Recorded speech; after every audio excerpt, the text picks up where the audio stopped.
All right, people, welcome to the Wrestling Rundown, the only show on YouTube where two men enter, one man.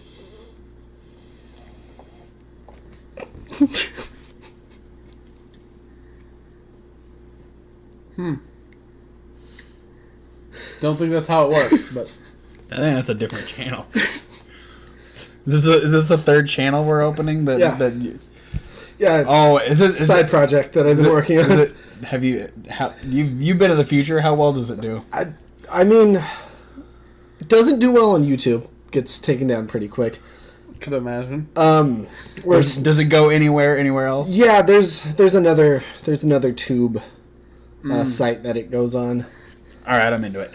All right, welcome to the Raw Review, night one of the Superstar Shakeup, and boy, did Raw get a whole lot of people. They got shook.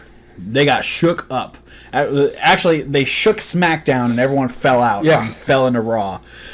So the first one they was hung SmackDown by their ankles, and they got SmackDown's lunch money, and it paid for Monday Night Raw. So Kurt Angle came out and was talking about the Superstar Shakeup, and the first star to show up was Jinder Mahal, the United States Champion.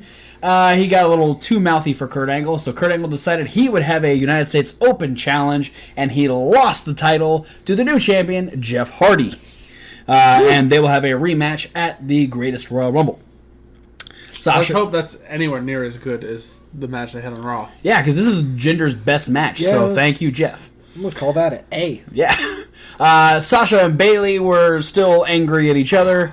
Not the greatest match until they just started fucking throwing punches. But it wasn't long after that. It looked like Sasha was about to win, but they both got attacked by the Riot Squad, so that's 3 more people from SmackDown to Raw. Very low D.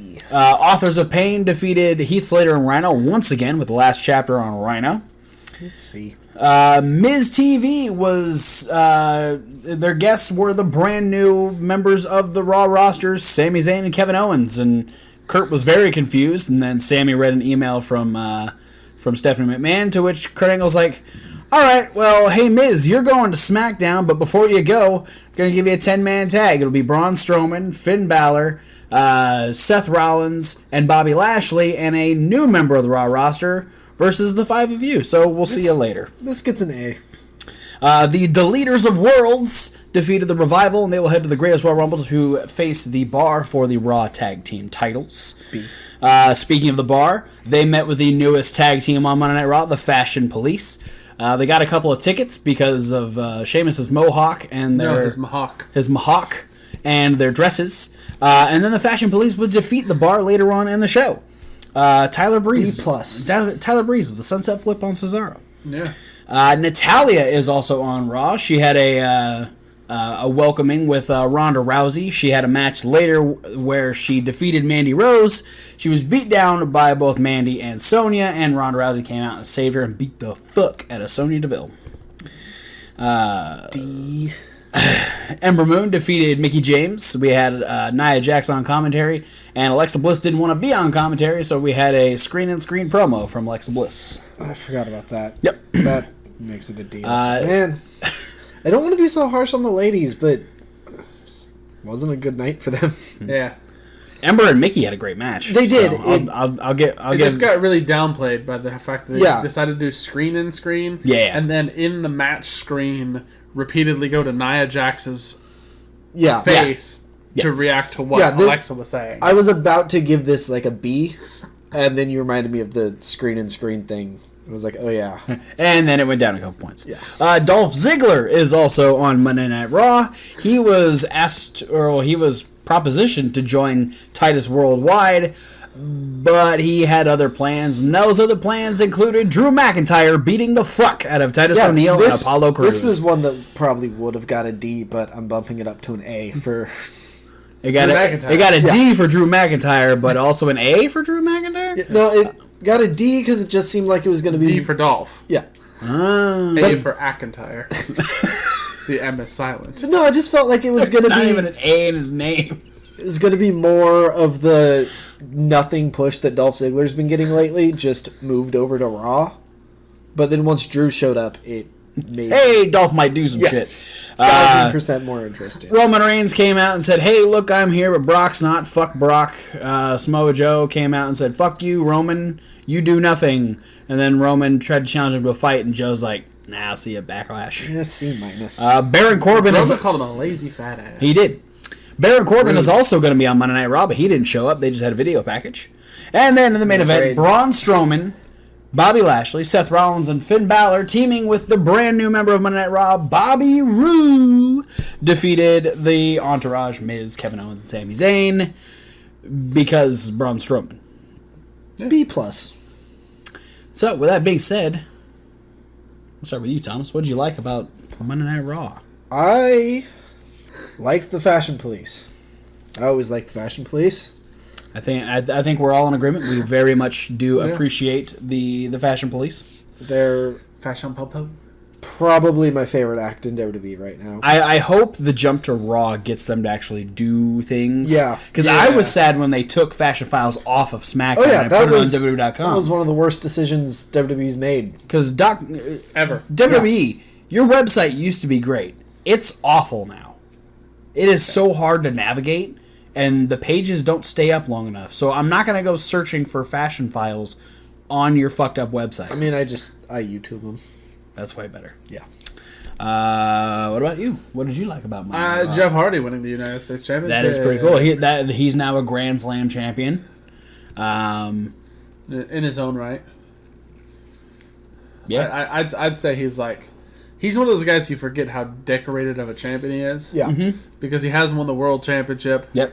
Multi-time Intercontinental Champion. Multi-time Intercontinental Champion. Multi-time Tag Team Champion. Hardcore Champion. And was one of the last holders of the original WWF Light Heavyweight Championship. Yeah.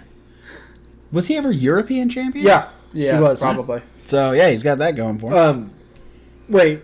I'm thinking of when... Because he was in the match when they unified the European and Intercontinental title, I believe. Or was it him in the Hardcore one?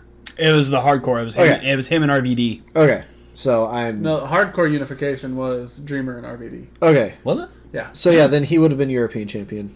Oh, okay. In that. Cool. I really like the Deleters of Worlds. I think name. It's. I mean, I love Broken Matt Hardy. I love Bray Wyatt. I love watching them both do their thing. Yep. And it's cool watching them play off of each other together. And they had a two-man enter. God damn it! I wasn't sure we were gonna bring it back. One lantern. That's two guys, one lantern. Yep. And they had a really kick-ass match with the Revival the Revival and a great new finish. Yeah, the wheelbarrow twist of fate is pretty fucking cool. And I'm excited to see what they do against the Bar, the Greatest Royal Rumble. Probably more good stuff. Probably. What did you love about Monday Night Raw? You know what? I'm gonna say I loved the Jeff Hardy Jinder Mahal match. All right. I don't really like Jinder Mahal, and just the match that he delivered impressed me so much that I'm gonna give him a lot of credit this week. I mean, we can put a lot of praise on Jeff Hardy, but Jinder has to uphold his side of the match. Yeah, I'm sure that Jeff carried most of that match, but there are definitely matches that you can tell, okay, this guy's carrying this match, and there are matches where, okay, one guy's clearly better, but this guy's working up to his level. Right. And Jinder was working up to Jeff Hardy. Absolutely. Kevin Ock, what did you love about Monday Night Raw? What else? The Raw acquisition of Dolph Ziggler and Drew McIntyre. That is pretty fucking cool. I mean, I'm one of those guys who I forever hold on to hope that something else is going to come for Dolph Ziggler. Right. And not in just a way that, maybe he's going to get a neat storyline now that he's got a partner in crime on Raw. I'm holding out for one more good run at a mid-card title or even the main event status somewhere down the line. But this just harkens back to one of my favorite duos back in the day, Shawn Michaels and Diesel. Right. And that's immediately who we attributed this whole situation to when it came about. And it's, I mean, if any modern day duo is going to step anywhere near to what Shawn and Diesel did, it's going to be Drew and Dolph. I'm gonna steal one from both of you guys since there's three of us talking. I do love the fact that Drew McIntyre is on Raw. I'm glad to see that he's like already fucking like good to go. Yeah. Like Drew McIntyre's a fucking beast. So that's killer. And then Jeff Hardy pulled out a really good match with Jinder, and he's the U.S. champion. So I just hope, if this is potential that Jeff is going to show up on SmackDown tonight, like, I hope that we get the United States Open Challenge. Like, I've been wanting that since forever. Yeah. Since John Cena lost it, I've been wanting the U.S. Open Challenge to come back, and I think it would be really cool to see Jeff Hardy step into the ring with a bunch of different random guys. I think Jeff Hardy and Ty Dillinger could have a killer match. So I'm all for that. Did you guys dislike anything? I mean, you already talked about the ladies. So I'm going to give a specific nod to Bayley Sasha. Yeah. Because it was a little rough. Yeah, like these two are so good on any given night. And they've had match of the year before. Yeah, and to watch them just kind of fuck this match up was so heartbreaking. Yeah, it definitely wasn't their best. I don't know if it was their worst, though. Was it their worst? I can't remember a match that had so many major botches. That's between true. them two, at least. It seemed like they were trying so hard to make the match. Yeah. Like, I don't know. There was something about it. Yeah, I think it was just off. Maybe they didn't have enough time to rehearse it. Maybe that first botch just kind of got in both of their heads a little bit. It happens. Yeah. It really does happen sometimes. Yeah. But I hope that we get some. I hope that they get another chance soon to kind of. They definitely need to do something with this feud. Yeah. Rather than just that backstage brawl they had a few weeks ago. Yeah. Did you dislike anything? I'm gonna go on the opposite end of that exact same match. Okay. And I'm gonna say that I didn't like the Riot Squad coming in and attacking them mid-match. Yeah. I mean, it does look like the match was getting close to the end because finishers were being attempted. But yeah, like this kind of had a feeling like this could have been like a blow-off match to this feud finally. Yeah. They were trying really hard. They were beating each other up really bad. You think they're just trying to force them to be friends again to face Absolution? Yeah, I mean, this is why I don't like. Well, the Riot Squad now. Yeah, that's what I meant. This is why it's irritating me, is because this is going to force them to have a tentative alliance, if you will, to face the Riot Squad initially, so they can drag this feud out to give it its pay-per-view match that should have been a one-on-one match at WrestleMania or on the pre-show of WrestleMania. Because they're not going to just blow this one off at Raw. Right. Yeah. Hopefully. So, this is just a way that I see as like a cop-out way to drag their story out even further. Do you think there's potential that another one of the horsewomen, whether it be Charlotte or Becky, will be a last-minute addition to Raw to be like the third person against all three members of the Riot Squad? Or do you see someone else coming in and stepping into that role? I don't know. That's a tough one. Just because the way Raw went, I only see there being, just like what happened on Raw, is I only see maybe one person on SmackDown being announced to move to Raw. Yeah. Because on Raw, everything was, here's all the people coming to Raw.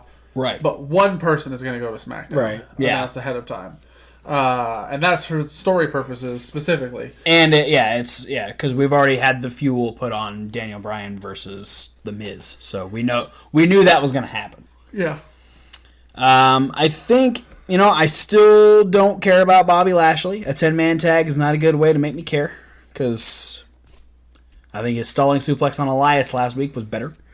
I think the only thing I don't like is the fact that we won't get Sammy and Kevin as part of the Entourage, because that's like their enjoyment of the group was so fun, and then Miz got sent to SmackDown.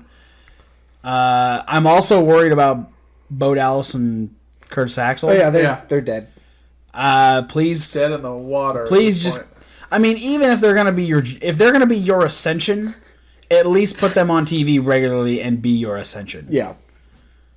Like, keep Bo and Curtis on TV. They're good. You could have them feud with like the Fashion Police, because they have like those shitty jackets that they started wearing because of Miz. Like, have the Entourage versus Fashion Police. Yeah. Any closing notes? I hope. I can't believe I'm going to say this. I just hope that Roman wins the title soon. Oh yeah, no. I was hoping at WrestleMania, and he failed me like he usually does. Fingers crossed. I want to be able to move forward with this stuff. Yeah. Brock's coming back to Raw next week. Yeah. Woo. Like I think it made the fact that we're still weighed down by Brock versus Roman made the Joe promo worse, because Joe had to focus on that instead of just focus on being a badass. Yeah. He had to focus on like, oh, well, you can't beat Brock Lesnar. Brock Lesnar's real tough. He's going to punch your face in again. Yeah. Yeah, it is a discredit to, in my opinion, it's a discredit to Samoa Joe. Yeah. Yeah. As a wrestler and as a promo guy, to have him come out and cut a promo and go, oh yeah, and here's my promo to set up this video package of Brock Lesnar beating you up. Right. Which we don't need. Just, if Brock's going to be on TV, have him actually be on TV. Yeah. But with that being said, that is night one of the Superstar Shakeup. You'll be getting me and Kevin Hawk talking about SmackDown tomorrow. But for now, guys, thanks for watching. Don't forget to like, comment, and subscribe. Click all the links down below. There are so many social media links. You can also check out our podcast. That's the one that says SoundCloud. And Reasonable Wrestling Fans. It's reasonable with a W. Like Wrestling, where we have some brand new videos about to pop up. We have our unboxings, of course. We have our punishment videos. We have a list. We have the list from Kevin Hawk. And we have the list. And we have an interesting new video that we're going to be doing. This guy's asking us questions. Directed by this man over here. Yeah. So look forward to that. We'll let you know when it drops. But for now, guys, thanks for watching. And we'll see you at whatever video you decide to watch next. 9. Could be. It should be. Yeah. Or you could watch that video that's about, fuck Modus.